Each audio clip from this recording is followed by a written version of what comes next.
to interrupt your chatting, not to interrupt so much as that you are chatting. And it is a reminder of a time before COVID. So our announcements this morning, please make a point of reading both the midweek and the Friday perspectives that come out by email. You are welcome to sign up for those, and our greeter can tell you how after this service. If you have not filled out the search team survey that was requested and had a deadline of yesterday, so I'm speaking a little out of turn. But if you haven't filled it out, you might just consider going home this afternoon and taking a moment to do so, and maybe it will slide in under their deadline, which was yesterday. It will slide in under their deadline. And also, please take some time to look at the questions the transition team has posted. Some journal questions about spirituality for you to consider and about your own spirituality before their next program on December 10th.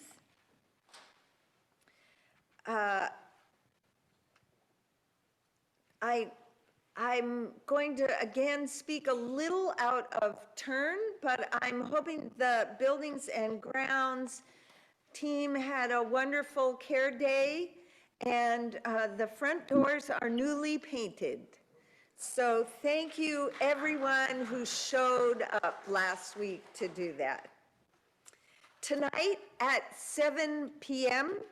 at the Unitarian Church of Marlborough and Hudson in Hudson, Massachusetts, there is a Transgender Day of Remembrance service. I will be one of the participants in the service, and I hope we will see some of you there representing First Parish Church here.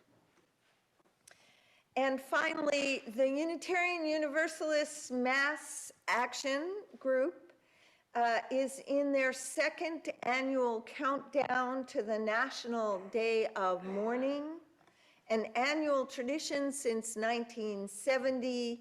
The National Day of Mourning is a solemn, spiritual, and highly political day by United American Indians of New England.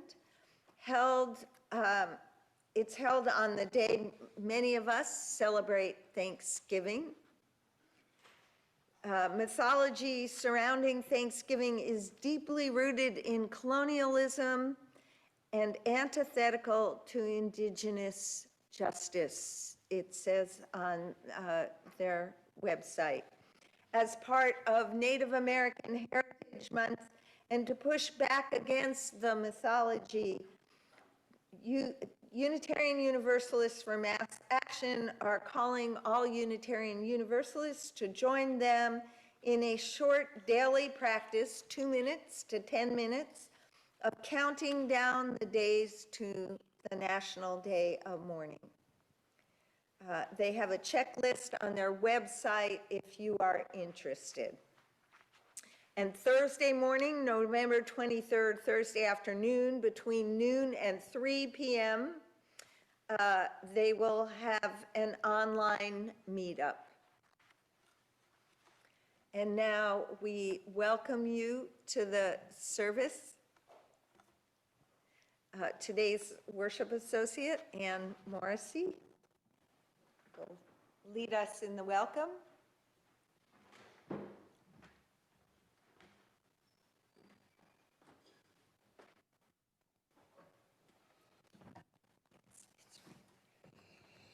Thank you, Reverend Abigail. Welcome to First Parish Unitarian Universalist Northborough. We Unitarian Universalists are a non-creedal, religiously liberal faith tradition. We hold in our worship, in our faith formation too, that each individual and each community will explore a wide and varied set of beliefs and ideas that encourage us to live life as a spiritual journey, deepening our connections to compassion, justice, and an understanding of eternal truths. Our interim minister is Reverend Abigail Stockman. If you have any questions about our faith, Unitarian Universalism, or First Parish Church, please don't hesitate to be in touch with her. We're a community in multiple locations too, so let's take a moment to greet one another by waving to those online and to those around you until the chime is rung. I'd also like to welcome a member today, and thank you for visiting us, and we look forward to having you here.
Spirit of life, we give thanks for the fruits of this season, for the labor of all those who harvest them, and for the abundant and generous earth.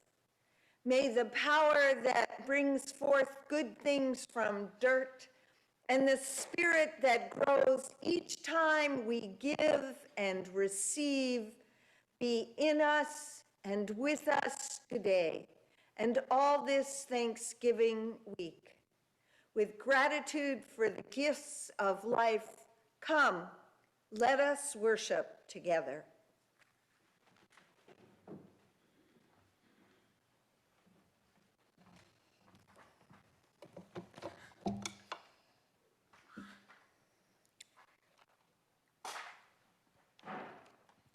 This is the light of love. It shines for those for whom Thanksgiving is a time of mourning, mourning the oppression of generations and the cultures of people and of this land oppressed by other people who so tragically believed that their own lives and cultures were more worthy. This light of love also shines on those for whom this holiday celebration is truly a time of giving thanks. For the land, the rivers, the water, and the relationships which connect us, enrich us, and give life its deeper meaning. This is the light of love. As we mourn and as we celebrate, may it shine brightly upon us and from deep within us.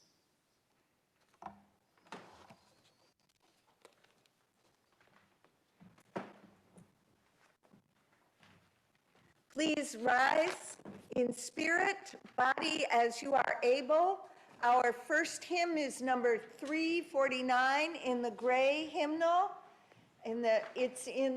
Words will be in the chat for those on Zoom.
We have this morning a retelling of the book of Ruth.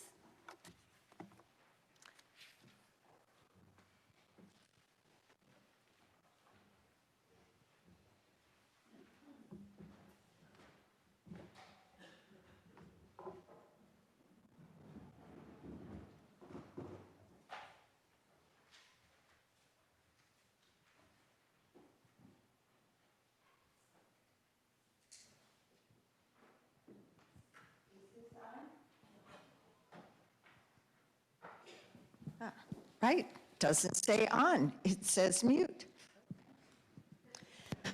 So the book of Ruth is part of the Tanakh, or the Hebrew Bible. One could think of it, according to Dr. Amy Kalmanovsky, professor of Bible at Jewish Theological Seminary, as one of the earliest published short stories. It is a story of loss and a story of hope. It is a story about living at the very edges and margins of a society. It is a story about despair and loss and hope.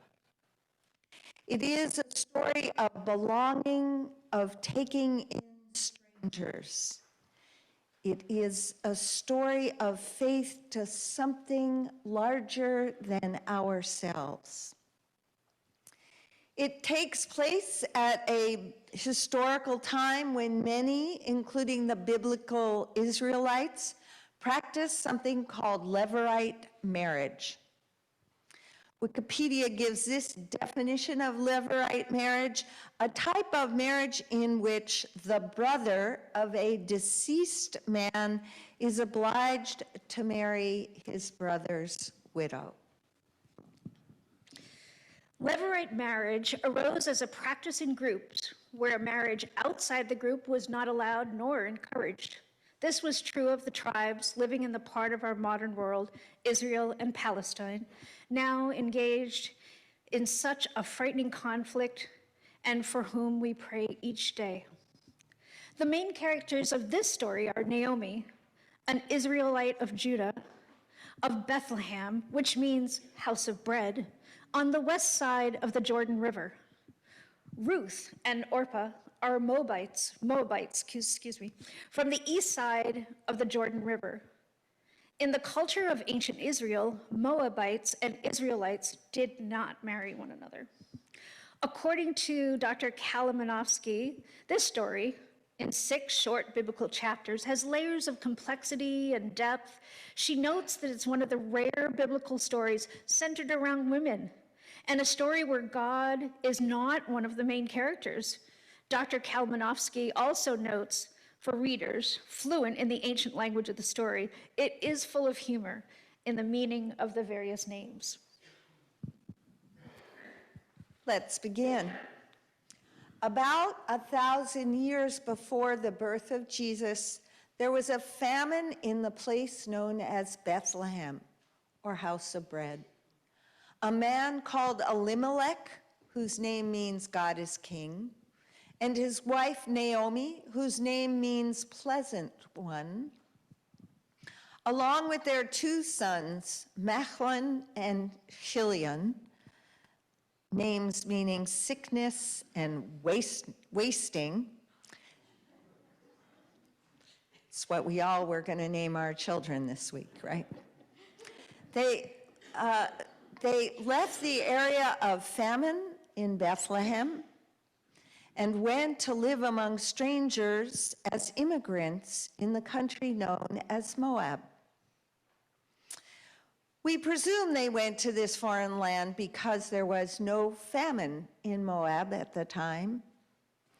Elimelech dies, and the sons take Moabite wives, one named Orpah and one named Ruth. And Naomi, Orpah, Ruth, Machlon, and Chilion lived together for about 10 years before both sons die. In the patriarchal culture of those times, Women without men became homeless and without protection. Naomi and her daughters-in-law began the long walking journey from Moab back to Bethlehem, which was once again truly a house of bread as the famine had passed. But Naomi said to her two daughter-in-laws as they were walking along one day, "Go back, each of you, to your mother's house. May the Lord deal kindly with you as you have dealt with the dead and with me. May the Lord grant that you find security, each of you, in the house of your husband." And then she kissed them, and they wept aloud. No, we'll return with you to your people. "Turn back, my daughters. Why will you go with me? Do I still have sons in my womb that they could become your husbands? Turn back, my daughters. Go your way, for I am too old to have a husband. Even if I thought there was hope for me, even if I thought I should have a husband tonight and bear sons, would you then wait until they were grown? Would you then refrain from marrying?" Well, marrying meant you could have sanctioned sex. We could imagine that Naomi is asking them, do you want to go without sex now, at this point in your young lives? "No, my daughters, it is far better for me than for, it is far more bitter for me than for you, because the hand of the Lord is against me." Well, there was such weeping after Naomi and Ruth and Orpah had this conversation.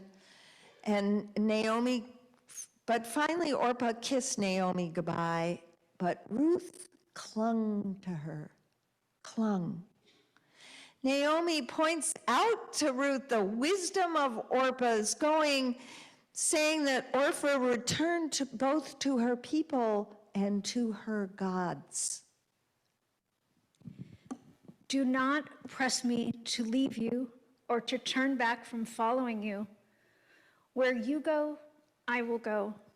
Where you lodge, I will lodge. Your people shall be my people, and your God, my God. When you die, I will die. There I will be burned. May the Lord do thus, and so to me the more as well, if ever death parts me from you. Naomi saw Ruth's determination and fell silent for the remainder of the walking journey back to Bethlehem. When they got to Bethlehem, the whole town began gossiping. "Is this Naomi from among us who's returning and with this young Moabite woman? What's that about? Really? You know, stranger, immigrant? Is she an illegal alien? What's going on here?"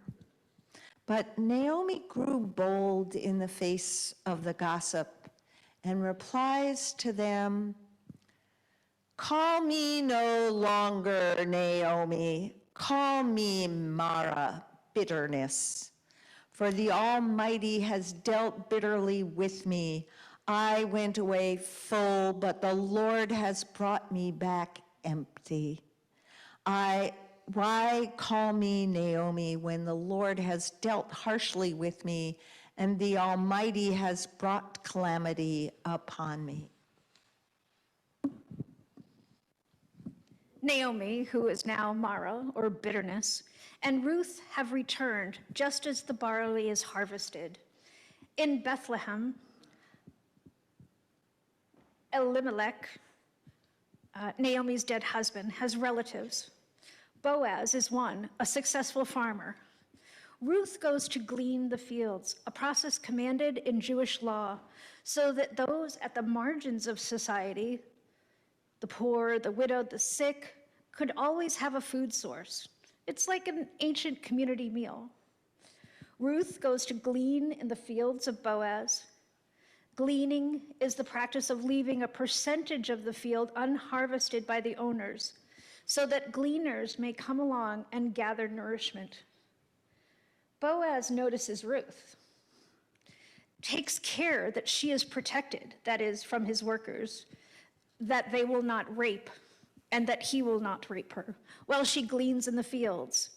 Then he feeds her and Naomi. Hearing Ruth and Naomi's story of loss, he agrees to perform his duty as the closest male relative, and he will marry Ruth as the next closest male relative. Ruth is then accepted into the tribe of Israel. Now, as you can imagine, a lot of things happen. And this is where the story gets complicated, but I'll sum it up with, from this marriage, a child is born. In keeping with the customs of levirate marriage, Naomi is considered the grandmother. This child, in the biblical narrative, becomes the grandfather of David. And in the Christian Bible, David becomes the ancestor of Jesus. Thus ends the story.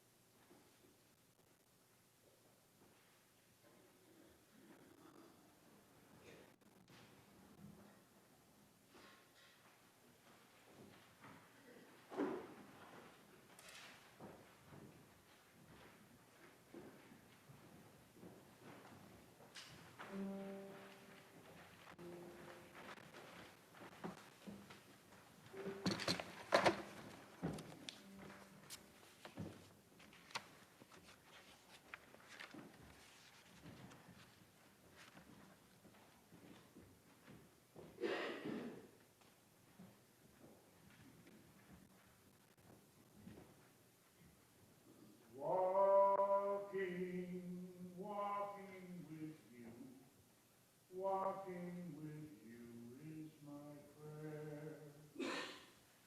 Walking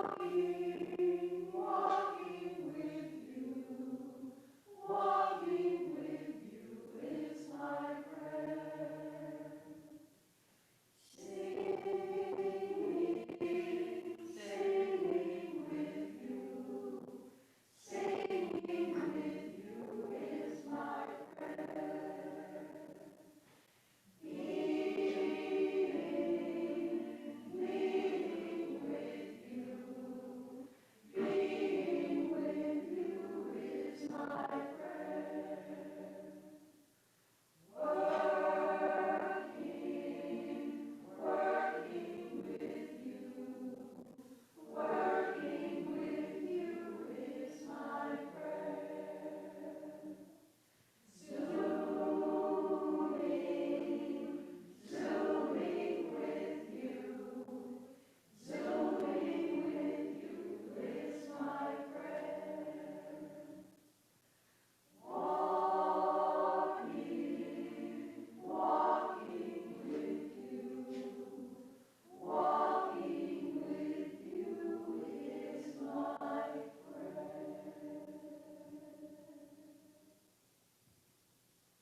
One of the ways in which this community walks together and prays together is in the sharing of personal joys and sorrows as a ritual.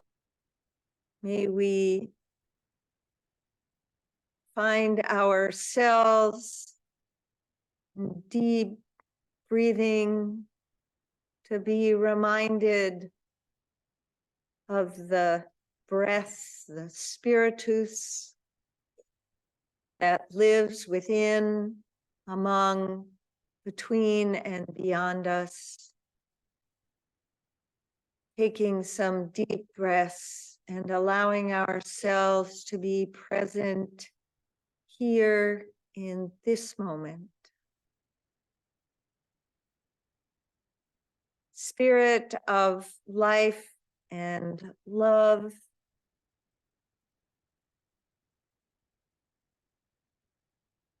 Dwell in our hearts and deepest being. Be with us as we face days of confusion and work and lots of intersecting issues coming together. As we prepare ourselves for a time of mourning or Thanksgiving or both. Be with us as we hold in our hearts those who are no longer with us.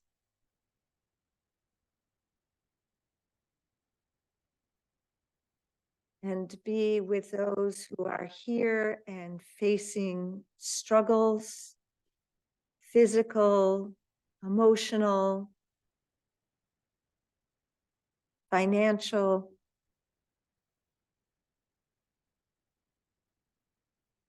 Be with all who are in times of war and terror around the world.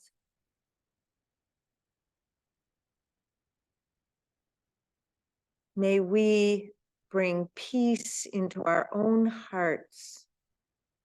May we center peace in our relations and our actions in this world, that we may serve peace, even as conflict around the world tends to tear it apart.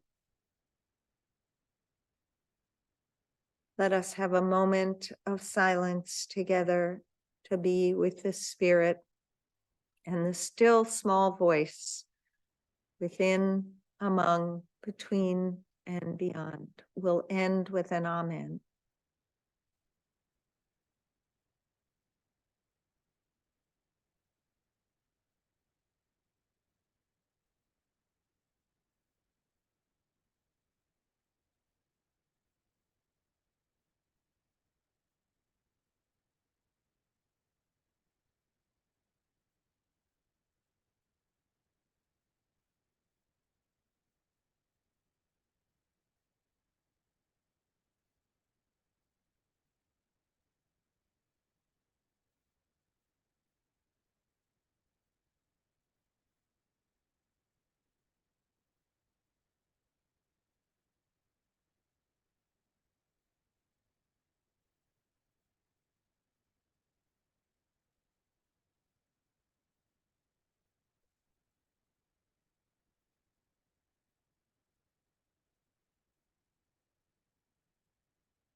Amen.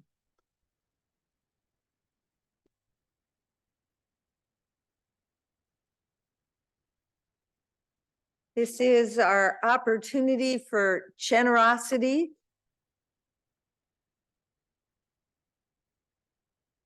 Moment where we invite ourselves to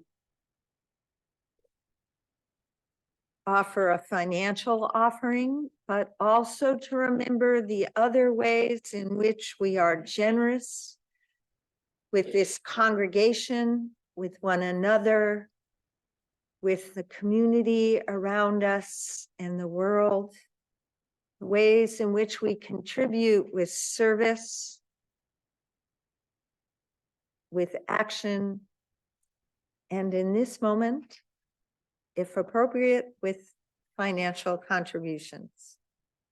That half of the plate collected this morning for the month of November goes to the local community meals, a program that began in the 1990s. Am I getting that right? As a result of the questions of a member of this congregation and shared in the local interfaith community to provide community meals. It needs help more than ever now because of the pandemic and the fact that many in our community are in need of support and food security. We hope you will be generous and joyous in your giving as we are in the receiving. The offering for the work of this congregation and community meals will now be taken.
Let us say together a joyous thank you for the offering that we have just received. Thank you.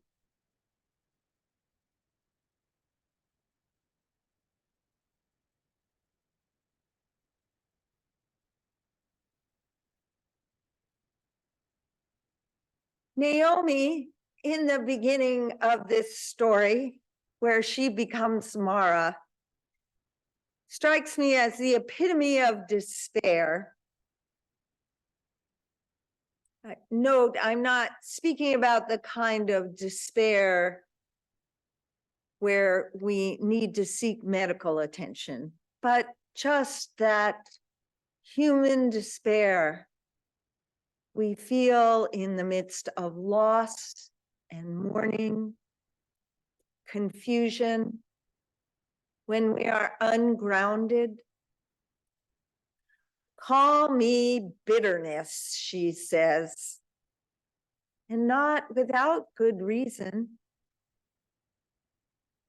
I imagine most of us have felt some kind of despair in our lives at one time or another. She is grieving.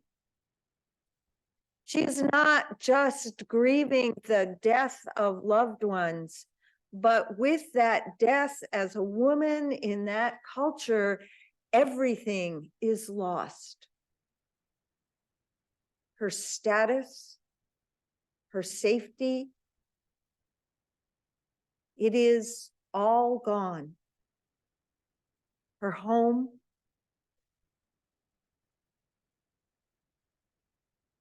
she's lost the people who defined her.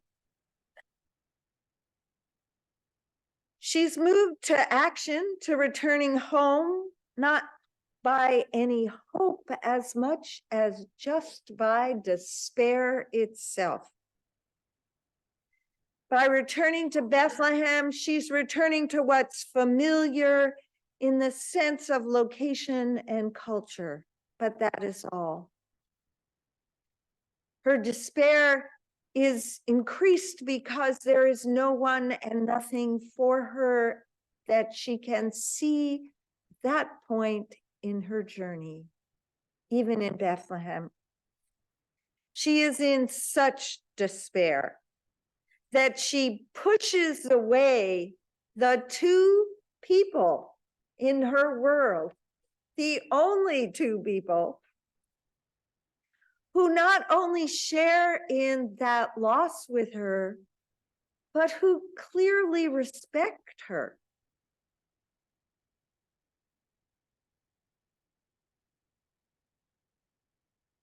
It could be an act of magnanimity on her part.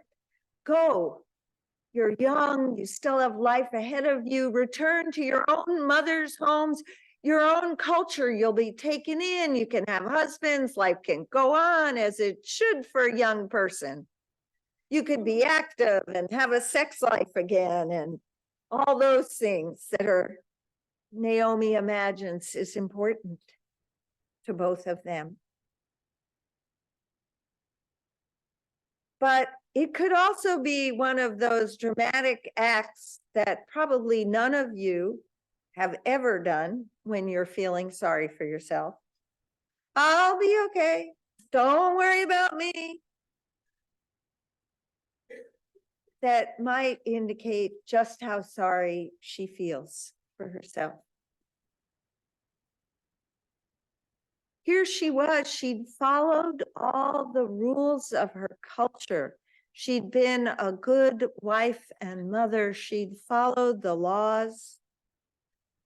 Her hopes had been for the simple and ordinary things of life, good plantings and good harvestings. A husband to work beside who provided for her in her old age, and sons and daughter-in-laws who would in turn care for her and her husband and produce grandchildren. She'd followed all the rules, done the right thing, and it didn't work.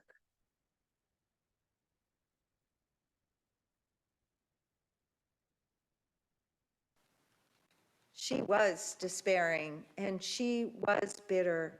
And in her culture, when things were taken away, there was only one source to blame, and that was God. And she did that. God has cast me out, she said. Set me apart, taken things away from me. She could see absolutely no positive outcome in the future except to endure in the culture and land of her birth tribe. In our own lives, I can imagine that there have been times when we have all presumed that particular actions would reap certain outcomes. Perhaps even we've thought of them as rewards. Have you ever had the experience of giving someone a gift that's not quite a gift because you actually expect something in return? A thank you note, a gift back at a particular time. Maybe a gift of a particular monetary value and been disappointed when it didn't come? When our hope for the future is based in some outcome of reward, we are often bound to be disappointed at some point, and perhaps despairing. What faith and deep spiritualities call us to is not that we shouldn't feel the despair, but not to give in to the despair. To notice when we are feeling it, but to push ourselves beyond acting from it. And that is Ruth. She too lost hope for the future with her husband's death. And yet she continues to hold on to a faith that something different can happen. It's a wild faith, a wild love. She is not of Naomi's tribe. And she's actually from a tribe that Naomi's tribe isn't supposed to be allowed to marry. So being willing to walk all the way to Bethlehem. Now, it's true, maybe there was a famine in her home country of Moab, and there was a better chance of surviving, at least in terms of food security. But there was no guarantee anybody was going to let her have food or grow food. It was a wild leap of faith and of love. And I don't mean affection. I mean that kind of love that is not tied to affection between individuals, but exists in the world beyond any individual. That love that may someday help bend the arc of the universe towards justice and well-being and kindness and beloved community. She embodies, Ruth, this new wild hope. She defies convention. She creates her own rules and places her hope not in some outcome, but in the relationship which is in front of her at that moment. Where you go, I will go. Where you lodge, I will lodge. Where you die, I will die and be buried. May the Lord do thus and so to me and more as well.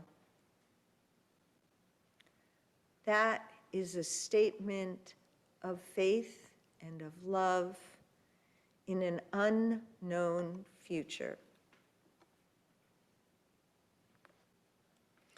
A future of being family with a woman who has essentially said to her, nope, you're not my family anymore, go back to your mother. And there is no blood relationship between Naomi and Ruth. They are in-laws. And yet she says, I'm going to go. It's radical stuff. What would happen to each of us today if we actually allowed our hearts and our actions to come from our hope for a beloved community? What would we do differently?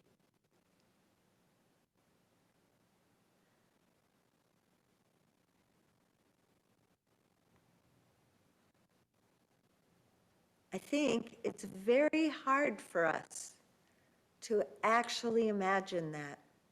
It's so outside of my experience in life, and I don't think I'm alone in that. We tend to respond in the most human of ways, protecting our personal selves, taking care of our own. It is rare that we really challenge ourselves to reach beyond that. And it's hard to do. It's a radical act. I know several weeks ago I mentioned Annie Dillard and writing where she says, why aren't people in church wearing crash helmets? Because if we really loved, and this is my interpretation of what she says, if we really loved, if we really practiced Jewish tradition, kindness, loving kindness, if we really practice Hesed, which is a word that occurs a lot in the book of Ruth, we would turn the world upside down. And the power of that would change everything. What would happen if we called ourselves into that power and imitated just a little bit of Ruth?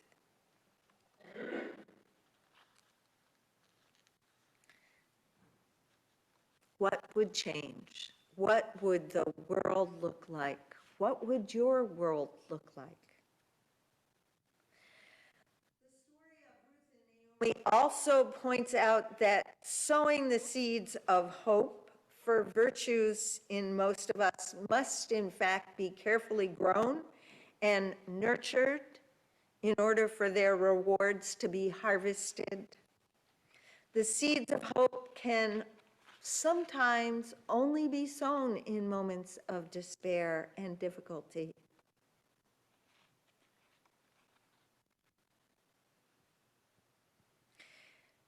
Often when we feel despair, all we want to do is banish it. Make sure it goes away. It's an uncomfortable feeling.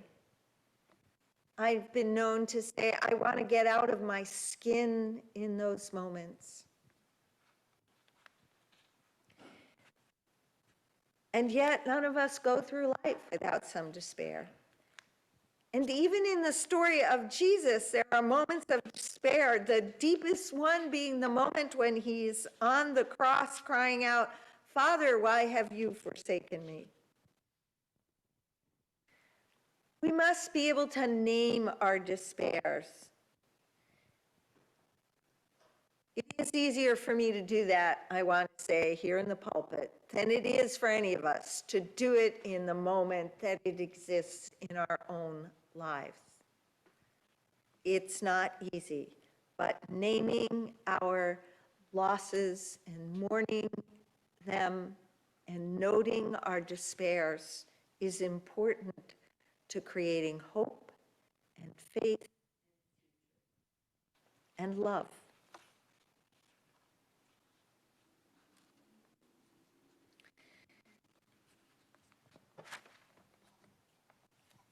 In Universalism's history, the hope and the faith is to build what was called the kingdom of God here on earth in the present. And to do that often raises questions of justice, of acting with compassion. And that brings us back to Ruth and Naomi, whose story could not have had the trajectory that it had there not been this practice of gleaning. And gleaning, which is going out into the field after it's been harvested to pick what is left. In the Jewish commandments, you are commanded to leave a percentage of the harvest in the field so that those who are in need. So I'm walking down the street in Vermont where I live, in between many farms, and the cabbage has just been harvested, as you may see in these photos. And yet, at the edge of every field, there are cabbages to be picked. It turns out that in Sarasota, Florida, there is a gleaning project on the local farms that has been brought forth by an organization called Transition Sarasota and the Suncoast Gleaning Project. It is a project in which volunteers go out into the fields and glean the fields after the harvest. It is a win-win-win for farmers, food banks, food insecure, and volunteers. The food goes to the food banks, which are available at no cost or low cost for the people in the communities who are food insecure. The farmers get a tax write-off for it, and it limits food waste, provides local nutritious produce to diverse populations, supports the farms, builds community among the people who unite as volunteers to go out in the fields and work. I know there aren't a lot of fields around here, but there are some. And maybe we don't just glean in fields. We glean along the edges of communities that have been built, resources that are available. Maybe there are things to be gleaned from the organization. We reap and glean from the history of those who came before us. And there are ways to use those gleanings to build a different and bright future, more in line with beloved community. Recycling, all these ways in which we do it. The virtue of hope and love is not something we hold inside our thoughts or beliefs or prayer. It requires action. Growing up, I remember hearing hero stories and promising myself I would be like that character. I would grow up, I would always do the right thing. Perhaps you had similar experiences growing up. And if you are laughing at the moment, I understand, because it didn't take long to learn that those heartfelt impulses towards good might also be just that, intentions on that proverbial road to the very warm fires. It's taken me years to learn to do otherwise. We have within each of us some Ruth and some Naomi and some Boaz. We all have moments when we act from the heart of our hope, and none of us is immune from despair. We have times in our lives when it is a good thing that we have certain laws and moral requirements that ask us to reflect on our communal hope for the future. In our case, there are laws about equal access, about taxes to support the larger community, recycling garbage. Who has access to what?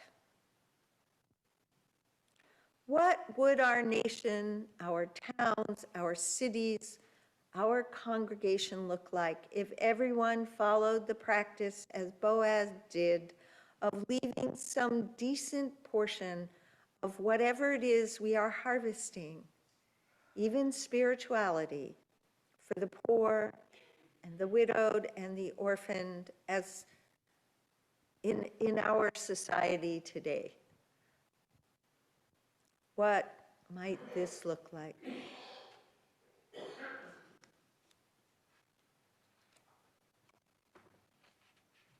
Ruth and Naomi and Boaz each had much to be grateful for, but most of all for the relationships themselves, for the acts of loving kindness. That's what was the real harvest of hope and love. Let us join together as we go into a time of celebrating harvests for most of us, by those who also went on a journey far from home,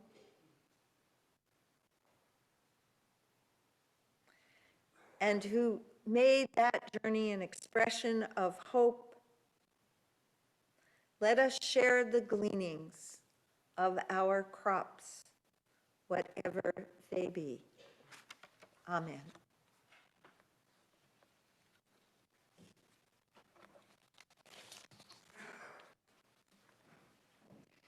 Please rise in spirit, body, as you are able. And let us sing number 1014 in the turquoise hymnal and posted in the chat. And the printed words are standing on the side of love, and we invite you to sing gathering on the side of love, because we realize that standing is not possible for everyone. So.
We extinguish this chalice